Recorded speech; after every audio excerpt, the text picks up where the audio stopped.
আগে এই মাদ্রাসার বিভিন্ন প্রোগ্রামে আমি এসেছি, মৌলানা বদরুল ইসলাম থাকতে বা আমার একবার ফাল্লস্কর সাপড়ি নিয়ে এখানে এসেছিলাম একটা প্রোগ্রামে। তো এই মাদ্রাসা আমার হোসেন সাহেবের সঙ্গে, হোসেন মাস্টার সাহেবের সঙ্গে অনেক সময় আলোচনা হয় মাদ্রাসা নিয়ে বা ডাক্তার সাহেবকে নিয়ে। তো বিশেষ করে অত্র এলাকার জনগণের জন্য আমি দু চারটে কথাই বলবো। স্যার যেভাবে বলেছেন যে দেখেন, আজকালকে আমরা বিশেষ করে মাদ্রাসা এডুকেশন যেটা আছে, যেহেতু আমি এডুকেশনের সাথে যুক্ত মানুষ, তো আমি এটাতে একটু অ্যাড করতাম স্যার, যেটা হইল গিয়া আমরা বর্তমানে মাদ্রাসা এডুকেশনের উপরে খুব গুরুত্ব দেওয়া দরকার।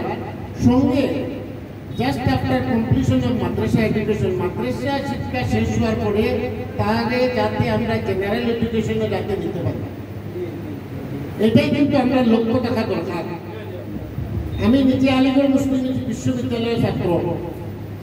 আমরা যখন আলিগড় মুসলিম বিশ্ববিদ্যালয়ে গেছি তখন আমরা এখানে ইতিহাস জানছি যে স্যার সৈয়দ আহমদ খানে যখন 1875 মোহাম্মদান এংলো ওরিয়েন্টাল কলেজ স্থাপন করছিলাম, তখনও আমরা মুসলিম সমাজের অনেক কর্ণতা যারা তাকে সাপোর্ট করছিল।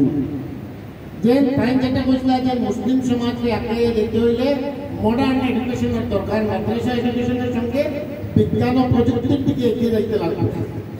মানে সাইন্টিফিক এডুকেশন উইথ মডার্ন এডুকেশনের দরকার আছে। যে 1920 এস্টাবলিশ হয়েছে, মানে এটাও পরে কনভার্ট হয়ে আলিগড় মুসলিম বিশ্ববিদ্যালয় হয়েছে। তখনও মুসলিম সমাজের বিভিন্ন কর্ণারে একটু এটা সাপোর্ট করছেন না মডার্ন এডুকেশনের। সেকেন্ড থিং হইল যে আমরা মুসলিম সমাজের যে অর্ধেক যে নারী সমাজ, সেই নারী সমাজে শিক্ষার দিকে এগিয়ে আনতে দিচ্ছেন না। তো পরে 80-90 দশকে ধীরে ধীরে আমরা কেন মুসলিম সমাজের মহিলারা শিক্ষিত হওয়ার শিক্ষা দীক্ষা নেওয়া স্টার্ট করছে। আমরা দেখতে লাগবো আমরা যেরকম ছেলেরা শিক্ষিত করতে লাগবো, সেই রকম মেয়েরা শিক্ষিত করতে লাগবে। কেন এখন আলিমরা সমাজের মানুষের সঙ্গে সাহাবরা আছে, আপনারা বলবে একটা হাদিস আছে যে তালাবুল ইলমি ফরিজাতুন আলা কুল্লি মুসলিমাতিন ওয়া মুসলিমাত, মানে জ্ঞান অর্জন করা প্রত্যেক মুসলিম নর নারীর জন্য কর্তব্য এবং দায়িত্ব। এখানে শুধু নর হয়েছে না, নারীর কথাও হয়েছে। আমরা মুসলিম সমাজে নর নারীকে আমরা শিক্ষার দিকে এগিয়ে যেতে লাগবো। এবং যারা ইসলামিক এডুকেশন, যারা এখানে মাদ্রাসা স্টুডেন্টরা আছো, তোমরা পড়াশোনা করো, এরপরে হায়ার এডুকেশন লাগে আলিগড় মুসলিম বিশ্ববিদ্যালয় বা ভারতবর্ষের বিভিন্ন ইউনিভার্সিটি, আমরা এখানে আসাম ইউনিভার্সিটি আছে বা কলেজও যাও, এরপরে কম্পিটিটিভ এক্সাম করো। মানুষের চিন্তাধারারে বদলাইতে লাগবে।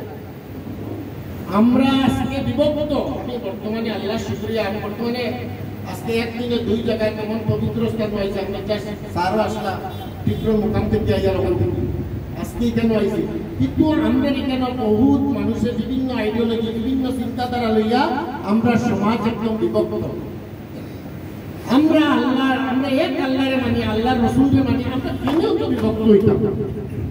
আমরা মাঝে কেনও তো ইউনিটি নাই, আমরা কেনও তো সমাজে খারাপ পায়। সারা যেটা ইনসিডেন্ট হয়েছেন ফ্লাইটর, যে কাপড় মারছে, আমি যখন ফ্যাক্ট চেক করলাম যে